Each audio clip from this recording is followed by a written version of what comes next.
सुप्रभात। मैं सुनीता झा, आपकी हिंदी शिक्षिका, एक बार फिर से आप सबका स्वागत करती हूँ आपकी ही वीडियो कक्षा में।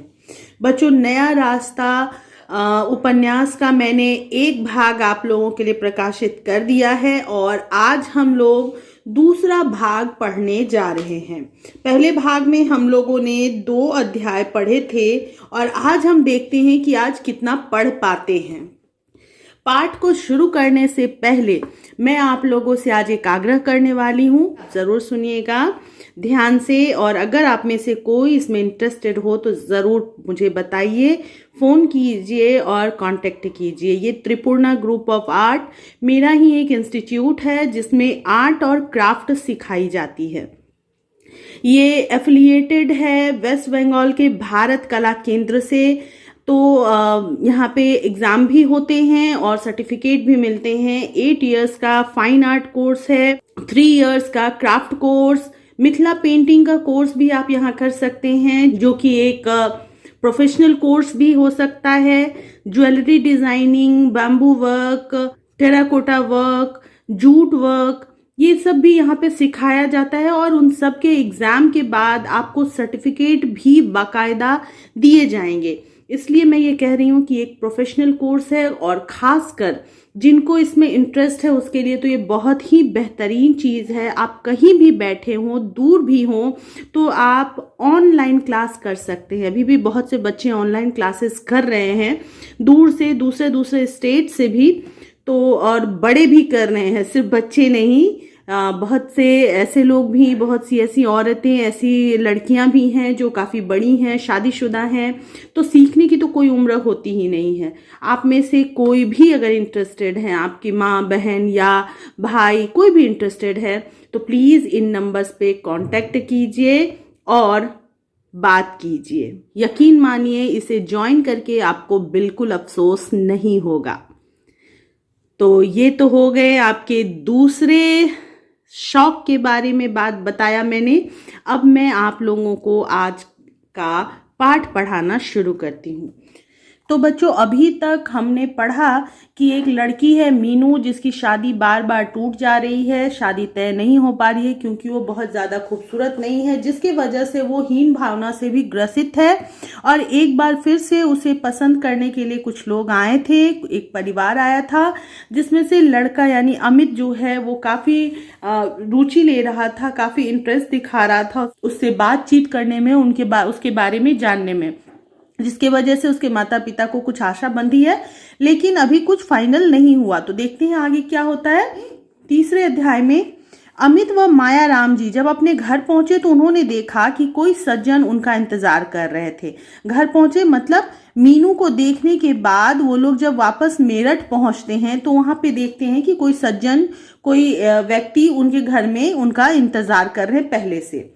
बात करने पर पता चला कि वे उसी शहर के एक धनी व्यक्ति थे जिनका नाम धनीमल था। मायाराम जी अमित के पिता, मायाराम जी व धनीमल जी की कुछ समय तक बातें होती रहीं। धनीमल जी अपनी बेटी सरिता का रिश्ता लेकर आए थे। उन्होंने उसका फोटो मायाराम जी के सामने रख दिया। शादी में 5 लाख रुपए लगाने के लिए कहा और उन्होंने ये भी कहा कि वो शादी में 5 लाख रुपए तक खर्च करेंगे, जैसा लड़के वाले चाहे उस तरह से। एक प्रकार से उन्होंने अपने धन का माया जाल वहां पे बिखेर दिया अपनी बेटी की फोटो के साथ। मायाराम जी दहेज विरोधी थे। उन्होंने धनीमल जी से कहा, इसकी कोई जरूरत नहीं, हम अभी एक लड़की देख कर आए हैं, पसंद भी आ गई है सबको। मायाराम जी अर्थात अमित के पिता दहेज के विरोधी थे, अतः वो साफ साफ मना कर देते हैं कि नहीं, जरूरत नहीं, लड़की की फोटो की भी जरूरत नहीं, क्योंकि हम जिस लड़की को देख कर आए हैं वो हम सबको पसंद आ गई है। वे नहीं चाहते थे कि एक बड़े घर की लड़की लेकर वे अपने बेटे को बेच डालें। उसके पाँव में वे बेड़ियां नहीं डालना चाहते थे। मायाराम जी, वे से यहाँ पे मतलब है मायाराम जी नहीं चाहते थे कि वो एक बड़े घर की लड़की को बहुत से पैसों के साथ ले, अर्थात अपने बेटे को उनके हाथों बेच दे पैसे लेकर। मजबूरी का बंधन जो होता है उसको कहते हैं पाँव की बेड़ियां। तो वे नहीं चाहते थे कि अपने बेटे के पैर में मजबूरी के बंधन डालें। वो चाहते थे कि खुशी खुशी शादी हो। मायाराम जी के मना करने पर भी धनीमल जी ने कहा, मेरी तो बस 3 बेटियां ही हैं, मेरे मरने के बाद सब कुछ इन्हीं का है। एक और लालच उन्होंने दिया कि अभी तो मैं जीवित हूं, तब तक सिर्फ ये 5 लाख रुपए दे रहा हूं, लेकिन अगर मैं मर जाता हूं तो मेरी सिर्फ 3 बेटियां हैं, तो मेरी सारी संपत्ति बाद में इन्हीं तीनों में बंट जाएगी। यह कहकर वे उठ खड़े हुए और चलते चलते कह गए कि आप विचार कर लीजिएगा, मैं कल आकर मालूम कर लूंगा। और वो फिर से विचार करने के लिए कहकर वहां से चले जाते हैं। सरिता का फोटो उनके सामने था। माताजी, पिताजी, अमित व उसकी बहन सभी ने उस पर विचार किया। उनकी कुछ समझ में नहीं आ रहा था कि क्या किया जाए। सब उस तस्वीर को देख चुके थे, लेकिन किसी को समझ में नहीं आ रहा था कि किसे मना किया जाए और मना क्यों किया जाए। तभी उनके पिताजी बोले, भाई लड़की तो मीनू भी अच्छी है, साधारण परिवार की है तो क्या हुआ, पढ़ी लिखी है, काफी गुणवती लगती है, उसके बात करने का तौर तरीका मुझे बहुत पसंद आया। यानी अमित के पिताजी मीनू को पसंद कर रहे थे और उन्हीं की तारीफ कर रहे थे। माताजी शायद कुछ पैसे की तरफ झुक चुकी थी। वह बोली, रूप रंग में तो कम धनीमल जी की लड़की भी नहीं है। माताजी को शायद ये दहेज वाली बात पसंद आ गई थी और वो पैसे पाना चाह रही थी। तो वो सरिता के बारे में कहती है कि रूप रंग में तो कम ये भी नहीं दिख रही है धनीमल जी की लड़की। फोटो दिखाते हुए बोली, देखो फोटो कैसे तीखे नाक नक्श हैं इसके, और भाई तौर तरीके आदत का तो साथ रहने पर ही पता चलता है। उसकी माँ कहती है कि तीखे नाक नक्श हैं, यानी कि बहुत सुंदर चेहरा है, और आदत और तौर तरीके को तो ऐसे एक बार में देख करके कोई नहीं बता सकता ना। आप कैसे कह सकते हैं कि मीनू बहुत अच्छी है, उसके तौर तरीका उसका बहुत अच्छा है। जब कोई साथ में रहता है तभी पता चलता है उसका व्यवहार। तभी अमित की बहन मीनू का फोटो भी उठा लाई। सरिता और मीनू दोनों के फोटो सामने रखकर देखने लगी। सरिता के कटे बाल उसके चेहरे की सुंदरता बढ़ा रहे थे, पर नाक नक्श में मीनू से ज्यादा अच्छी नहीं थी। अब दोनों की तुलना साथ में फोटो रखकर की जाने लगी, जिसमें कि सरिता के आधुनिक हेयर कट जो थे उसकी सुंदरता में बढ़ोतरी कर रहे थे, लेकिन नाक नक्श में वो मीनू से ज्यादा सुंदर नहीं थी। चेहरे की बनावट में, नाक नक्श मतलब चेहरे की बनावट में। तभी अमित ने माताजी से प्रश्न किया, माँ बड़े घर की लड़की क्या तुम्हारे साथ रह सकेगी? क्या हमारे घर के वातावरण में घुल मिल सकेगी?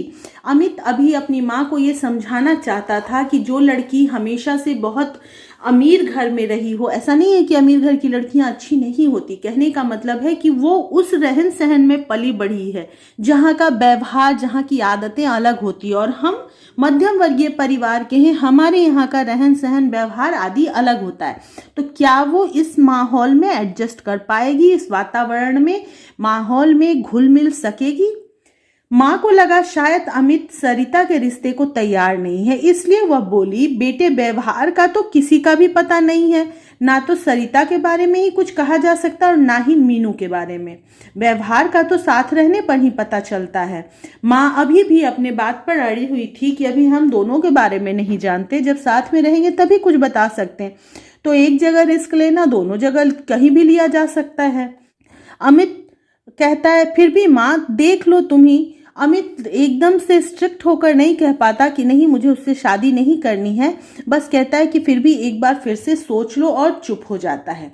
उसके पिताजी को भी इस बात का आभास हो रहा था कि बड़े घर की लड़की जो ढेर सारा दहेज अपने साथ लाएगी, शायद परिवार वालों के साथ मिलजुल कर ना रह सके। कहने का मतलब जो बहुत सारा पैसा अपने साथ लाएगी, वो ये इस बात के घमंड के साथ ही आएगी कि मैंने इतने पैसे दिए हैं। ये बात उसके पिता को भी चिंतित कर रही थी। परंतु अमित की माँ ने तो धन के सपने देखने शुरू कर दिए थे, इसलिए उनके तर्कों के सामने मायाराम जी की एक न चली। धन के सपने देखने शुरू कर दिए थे से मतलब कि अमित की माँ अभी से सोचने लगी थी कि 5 लाख रुपए आएंगे तो क्या करना है, कैसे करना है, उस चीज की कल्पना वो करने लगी थी। इसलिए वो ऐसे ऐसे तर्क दे रही थी, ऐसे ऐसे लॉजिक दे रही थी कि मायाराम जी की एक न चली, यानी उनकी बात नहीं मानी गई। अंत में यही तय किया गया कि सरिता का रिश्ता मंजूर किया जाए और मीनू के यहाँ मना करने का पत्र लिख दिया जाए। लड़के वालों के दिल में भी अंतर्द्वंद होता है जब किसी लड़की को देखने के बाद उसका रिश्ता लेने से इनकार कर देते हैं।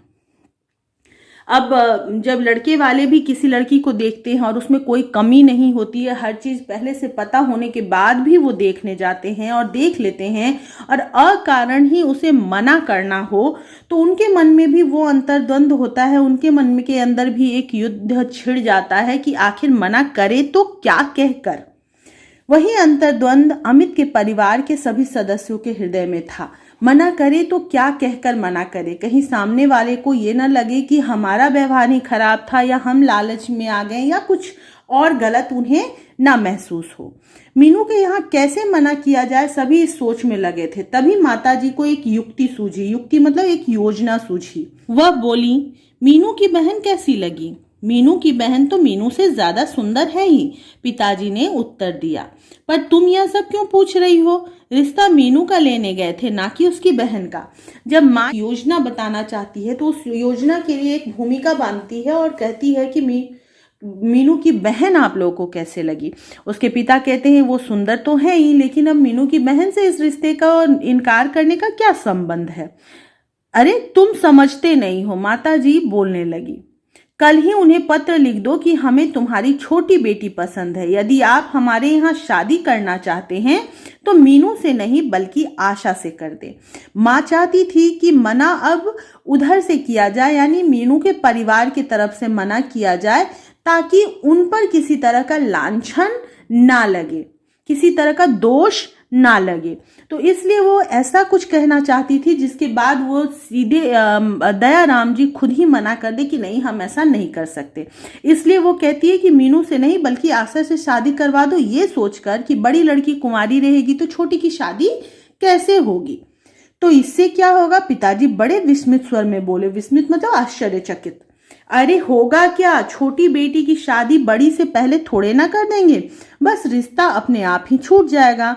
माताजी बड़ी प्रसन्न मुद्रा में बोली, जैसे उन्होंने कोई महत्वपूर्ण योजना बनाई हो। माताजी बहुत प्रसन्नता के साथ बोलती हैं, ऐसा लगता है कि जैसे बहुत बड़ी बात उनकी बुद्धि के वजह से ही बन गई हो, बहुत बड़ी मुसीबत टल गई हो। वो कहती हैं कि छोटी बेटी की शादी वो बड़ी बेटी से पहले तो करेंगे नहीं, और हमारा यह प्रस्ताव सुनकर वो खुद ही मना कर देंगे कि नहीं, हम ऐसा नहीं कर सकते, फिर हमें ना कहने की जरूरत ही नहीं पड़ेगी। परंतु यह क्रूर योजना पिताजी की समझ में नहीं आई। इसे क्रूर योजना इसलिए कहा गया क्योंकि एक तरह से बड़ी लड़की को इनकार कर और छोटी का रिश्ता मांगना उस बड़ी लड़की के साथ क्रूरता ही है। ये बात बोलने का मतलब है कि आप बड़ी लड़की को ये एहसास दिला रहे हैं कि तुम अपनी छोटी बहन से कमतर हो, उसके सामने तुम्हारी वैल्यू कम है।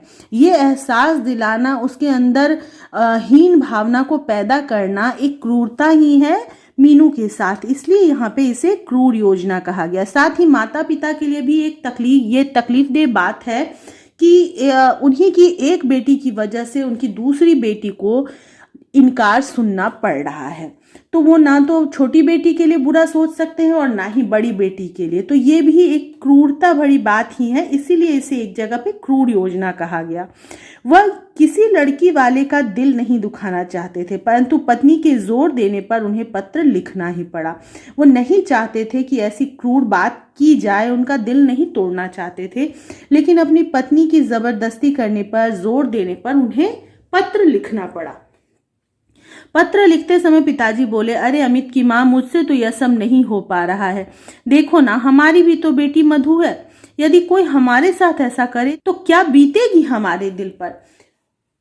अमित के पिता अभी भी नहीं चाहते थे कि ये पत्र दिया जाए, और वो अपनी पत्नी को समझाने की कोशिश भी करते हैं कि हमारी भी एक बेटी है, कहीं उसके साथ ऐसा कोई करता है तो हमें भी तो बहुत तकलीफ होगी। तो ऐसी तकलीफ किसी को क्यों देना जो हम खुद बर्दाश्त ना कर पाए। ये सुनकर माँ गर्दन हिलाती है और का उच्चारण करती है। तुम तो बहुत कोमल दिल के हो। जब पैसा पास होता है तो कोई लड़की घर में नहीं बैठी रहती। और वो कहती हैं कि तुम बहुत कोमल दिल बन रहे हो, तुम बहुत नाजुक दिल हो। लेकिन तुम इस बात की फिक्र मत करो, हमारी बेटी को कोई ना नहीं कहेगा, क्योंकि हमारे पास पैसे होंगे। और जब पैसा होता है तो किसी लड़की को इनकार नहीं किया जाता, उसकी शादी हो ही जाती है, अच्छी से अच्छी जगह रिश्ता हो ही जाता है। अमित की माँ पिताजी को उकसाती रही मतलब उन्हें भड़काती रही कि ये काम कीजिए और पत्र लिखने को मजबूर कर दिया। पत्र लिखने के बाद पिताजी को लगा कि शायद उनसे कोई घोर अपराध हो गया है। घोर अपराध मतलब बहुत बड़ा पाप हो गया, अपराध हो गया। उनकी मन स्थिति विकल हो गई। मन की स्थिति यानी हालत जो थी वो विकल, बेचैन हो गई। उन्हें आभास था उस पीड़ा का, उन्हें एहसास था उस पीड़ा का, उस दर्द का, उस दुख का जो पत्र मिलने के बाद लड़की वालों को होना था, उनके माता पिता को और उस लड़की को, उसकी बहन को, जिसे शायद ये महसूस हो कि उसने अपनी बहन का हक छीन लिया। तो ये सब एक पूरे परिवार के लिए दर्दनाक घटना हो सकता था। अब हम लोग चौथे अध्याय में आते हैं और चौथे अध्याय की शुरुआत होती है। सुबह के लगभग 11 बजे होंगे। पोस्टमैन के आने का समय हो रहा था। घर में सबको इंतजार था पत्र का, उस पत्र का जिसमें मीनू के रिश्ते की हाँ या ना होनी थी। आशा, रोहित, माँ, पिताजी सब अपनी अपनी बात करने में व्यस्त थे। सब लोग इंतजार कर रहे थे कि अब मेरठ से हाँ या ना का जवाब आएगा और सब उम्मीद में थे कि शायद हाँ में ही उत्तर आए। सब अपनी अपनी बात कर रहे थे, आपस में व्यस्त थे, लेकिन ध्यान लगा हुआ था पोस्टमैन के आने पर। माताजी को इस बात का शक था कि शायद उन्हें रिश्ता मंजूर नहीं है, इसलिए उन्होंने पत्र नहीं लिखा। और माँ को इस बात का डर था कि अभी तक अगर पत्र नहीं आया है, लेट हुआ है पत्र आने में, इसका मतलब है कि उन्हें रिश्ता मंजूर नहीं है। पिताजी कहते, अरे भाई, यहाँ से पहुंचने पर घर में सलाह करेंगे और फिर पत्र लिखेंगे, फिर डाक भी तो गड़बड़ हो सकती है। लेकिन पिताजी आशा नहीं छोड़ना चाहते थे। मीनू अपने कमरे में बैठी सबकी बातें सुन रही थी। उसके हृदय की धड़कन तीव्र होती जा रही थी। उनका दिल और भी तेजी से धड़क रहा था इस बेचैनी में कि क्या होने वाला है। उसे अतीत की स्मृति हो आई, बीते हुए समय की याद हो आई। पहले भी कई बार देखकर उसे नापसंद कर दिया गया था। उसे इतनी घबराहट तब भी नहीं होती थी जब उसका परीक्षा फल निकलता था। परीक्षा फल मतलब जब वो परीक्षा देती थी और उसके परिणाम, उसके रिजल्ट आने होते थे, तब भी वो इतना नहीं घबराती थी जितना आज घबरा रही थी। पर आज यह घबराहट कैसी? वो नहीं समझ पा रही थी कि ये घबराहट उसे क्यों हो रही है। इनकार सुनने की, नकारे जाने की या अपमान की, किस वजह से घबराहट हो रही थी उसे पता नहीं।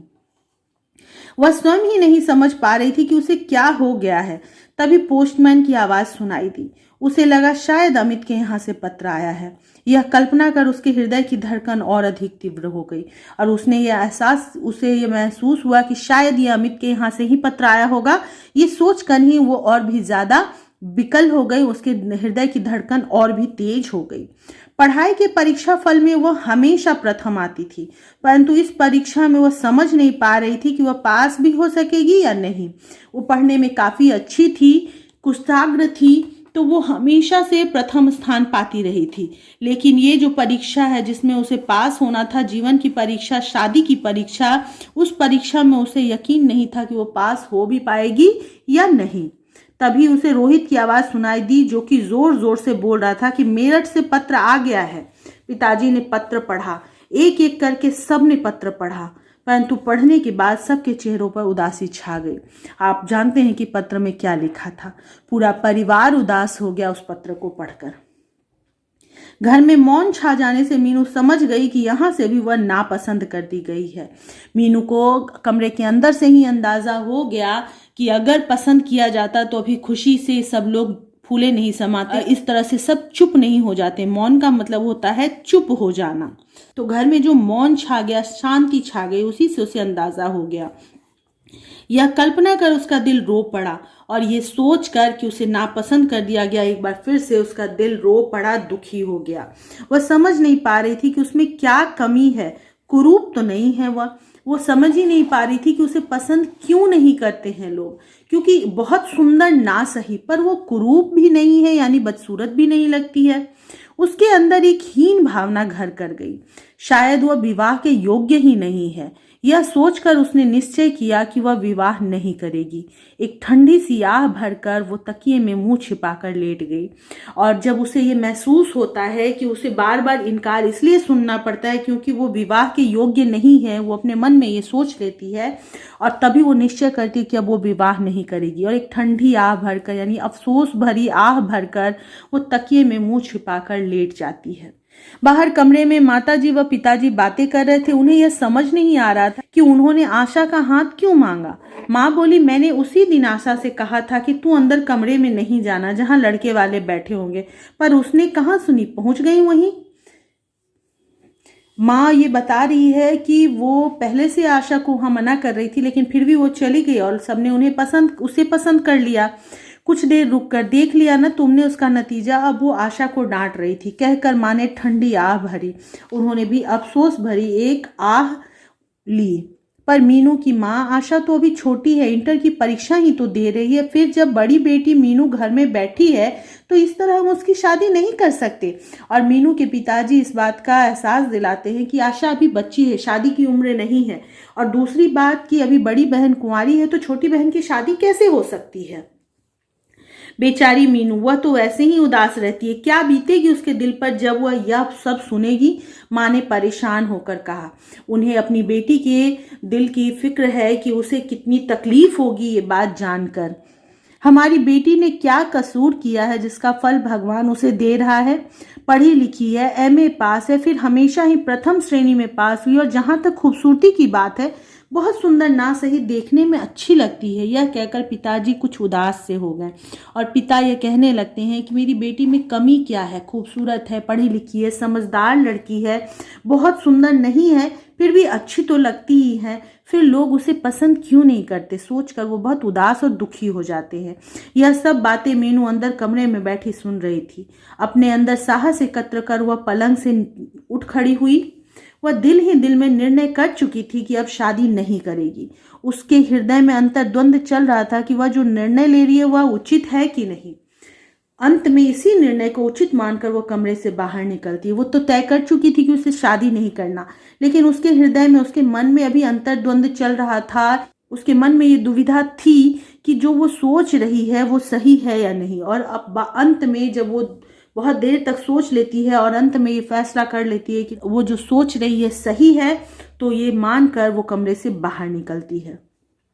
पिताजी व माताजी के उदास चेहरों को देखकर उसकी आंखें दुख से बोझल हो गई। वो अपने लिए नहीं, अपने माता पिता के लिए ज्यादा दुखी है। वह उनके दुख को भली भांति समझ रही थी। कितनी अभागिन थी वह, जिसके कारण उसके माता पिता इतने परेशान थे। और वो अपने आप को अभागिन इसलिए नहीं समझ रही है कि उसकी शादी नहीं हो रही है, बल्कि इसलिए समझ रही है कि उसके माता पिता उसकी वजह से परेशान हैं। मीनू ने अपने अंदर साहस एकत्र किया और पिताजी से बोली, पिताजी आप मेरी चिंता ना करें। मीनू हिम्मत करके अपने पिताजी से कहती है कि आशा की शादी वहां कर दें, मेरे कारण आप उसकी जिंदगी क्यों खराब कर रहे हैं। और अपने दिल के दर्द को दबाकर वो कहती है कि मेरे वजह से आशा की शादी को ना रोकें। नहीं बेटी, यह सब हमें अच्छा नहीं लगेगा। बेटी, तुम्हारी मनस्थिति को हम भली भांति समझते हैं। भली भांति मतलब अच्छी तरह से समझते हैं, तुम्हारे मन के हालात को, तुम्हारे मन की तकलीफ को। मेरी बच्ची, मैं तुम्हारे लिए इससे भी अच्छा वर देखूंगा। यह कहकर पिताजी उसे सांत्वना देने का प्रयास करते हैं, उसे हौसला देते हैं कि तुम फिक्र मत करो, मैं इससे भी अच्छा लड़का तुम्हारे लिए ढूंढूंगा।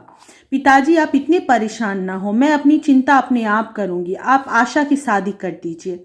पर इस तरह से जब बड़ी बहन की शादी ना हो, छोटी की कर दें, क्या कहेंगे समाज हमें। यही ना कि बड़ी बेटी अभी घर में बैठी और छोटी की शादी कर दी। पिताजी कुछ तेज स्वर में बोले। उसकी जिद को सुनकर पिताजी थोड़े से तैश में आ जाते हैं और कहते हैं कि ऐसे कैसे तुमसे पहले उसकी शादी कर दूं, लोग क्या कहेंगे। आप समाज की इतनी चिंता करते हैं, क्या करता है समाज हमारे लिए। यह समाज ही हमें इस तरह की परिस्थिति के लिए विवश करता है। आप समाज की चिंता ना करते हुए आशा की शादी कर दीजिए।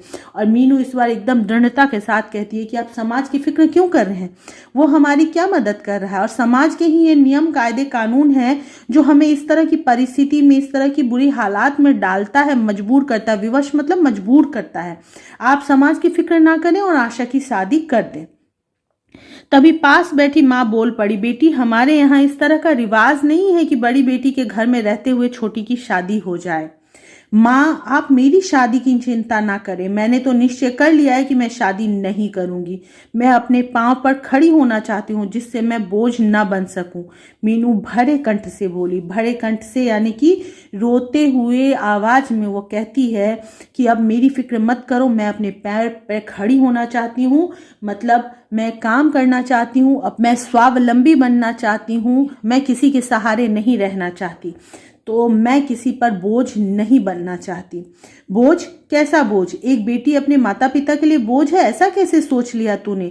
माँ उसकी सब पूरी बात नहीं समझती। उन्हें लगता है कि मीनू ऐसा सोच रही है कि वो अपने माता पिता पर बोझ है, बल्कि लेकिन यहाँ मीनू ऐसा सोच रही है कि नहीं, उसे शादी करना ही नहीं है, उसे अपने आप को एक मजबूत स्थान पे खड़ा करना है। माँ आप बुरा मान गई। बच्चों इस वाक्य में यहाँ मेरा ना होकर मेरे होना चाहिए था और यहाँ भी नहीं होना चाहिए था, यानी इस वाक्य को ऐसे पढ़ना था, मेरे कहने का अभिप्राय यह था कि हर लड़की को अपने पांव पर खड़ा होना आवश्यक है। आज के आधुनिक युग में स्त्रियां पुरुषों से कंधा मिलाकर कार्य कर रही हैं। फिर मैं भी पढ़ी लिखी हूँ, मैं भी कुछ कर सकती हूँ। मीनू ने बात संभालने का प्रयास किया। मीनू ने अपने माता पिता को समझाने का प्रयास किया कि वो उनका अपमान नहीं करना चाहती है, वो कहना चाहती है कि हर लड़की को अपने पैर पे खड़ा होना चाहिए, स्वावलंबी होना चाहिए, और फिर मैं भी पढ़ी लिखी लड़की हूँ, तो आज के आधुनिक युग में जहाँ सभी औरतें इतना ऊंचा और इतने बड़े बड़े काम कर रही हैं, तो मैं भी कर सकती हूँ, तो मुझे कुछ करने दिया जाए। मीनू अपने पांव पर खड़े होने में तो कोई बुराई नहीं है, परंतु शादी करना भी आवश्यक है। इतनी लंबी जिंदगी पड़ी है तेरे सामने, फिर हमारी जिंदगी का भी क्या भरोसा है? कौन करेगा सुख दुख में तेरी मदद? अपने पति का और बच्चों का ही तो सहारा होता है जो वृद्धावस्था में काम आते हैं। वृद्धावस्था मतलब बुढ़ापा।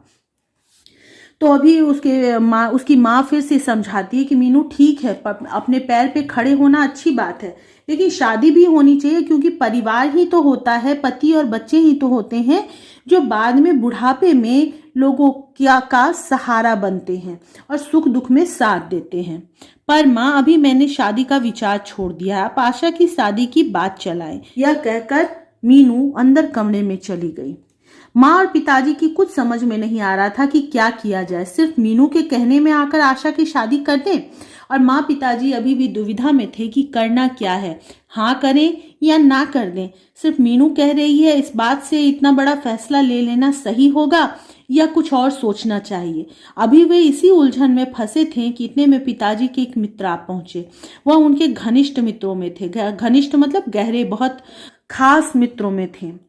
तो उन सारी बातें ज्ञात होने पर उन्होंने भी यही सलाह दी कि आशा की शादी कर देनी चाहिए। ज्ञात मतलब सारी बात जब उन्होंने जाना कि यहाँ पे क्या चल रहा है, किस बात की दुविधा है, तो उन्होंने, जो कि पिताजी के मित्र थे, उन्होंने भी यही सलाह दिया कि ठीक है, मीनू के जगह आशा की ही शादी वहां पे कर दी जाए। और यह सब निर्णय लेने के बाद पिताजी ने निश्चय किया कि एक बार मेरठ अमित के पिताजी से मिलकर आना चाहिए। और सब फाइनल करके मीनू के पिता ने सोचा कि अब मेरठ जाकर अमित के पिता से मिल लेना चाहिए, बात फाइनल कर लेनी चाहिए। अपने दिल में आशा संजोए आशा का रिश्ता लेकर पिताजी अमित के घर जा पहुंचे। आशा संजोए मतलब बहुत सारे आशाएं लेकर कि हाँ आशा की शादी होगी। वहां अमित के घर वो पहुंच गए। उन्हें बड़ी उम्मीद थी, क्योंकि आशा से शादी की बात उन्होंने स्वयं पत्र में लिखी थी, और उन्हें उम्मीद इसलिए थी क्योंकि उन्होंने खुद ये बात उठाई थी आशा से शादी करवाने की, तो इसीलिए उन्हें यकीन था कि इनकार नहीं होगा। घर में उस समय कोई नहीं था। नौकर ने दरवाजा खोला और दयाराम जी को अंदर बिठा लिया। अभी उन्हें बैठे कुछ ही समय हुआ था कि इतने में कोई सज्जन अपनी चमचमाती कार से नीचे उतरे और अंदर प्रवेश किया। अब घर में कोई और था नहीं, तो वो अकेले बैठे हुए थे दयाराम जी, और तभी चमचमाती कार से उतरकर धनीमल जी वहां पहुंचते। यह ज्ञात होने पर कि मायाराम जी कहीं बाहर गए हैं, वे भी वहीं बैठ गए। बातों बातों में पता चला कि वे शहर के बहुत बड़े व्यक्ति धनीमल जी हैं, और ये पता किनको चला? मायाराम जी को। धनीमल जी ने बताया कि उनकी बेटी सरिता का रिश्ता अमित के साथ पक्का हो गया है। 5 लाख रुपए लगा रहे हैं वे शादी में। और बात करते करते ही धनीमल जी ने मायाराम जी को बताया कि उनकी बेटी सरिता का रिश्ता अमित के साथ पक्का हो गया है और वो शादी में 5 लाख रुपए खर्च कर रहे हैं। यह ज्ञात होने पर दयाराम जी के पांव तले धरती खिसक गई। ये एक मुहावरा है, पांव तले धरती खिसक जाना मतलब एकदम से भौचक के रह जाना, ऐसी स्थिति उत्पन्न हो जाना कि होश हवास खो जाए, एकदम से घबरा जाना। अब उन्होंने 1 मिनट भी वहां ठहरना उचित नहीं समझा और वहां से उठ खड़े हुए। सारे रास्ते दयाराम जी यही सोचते रहे कि उन्होंने आशा के रिश्ता के लिए क्यों लिखा था, जबकि उन्होंने एक धनी घर की बेटी से रिश्ता कर दिया था।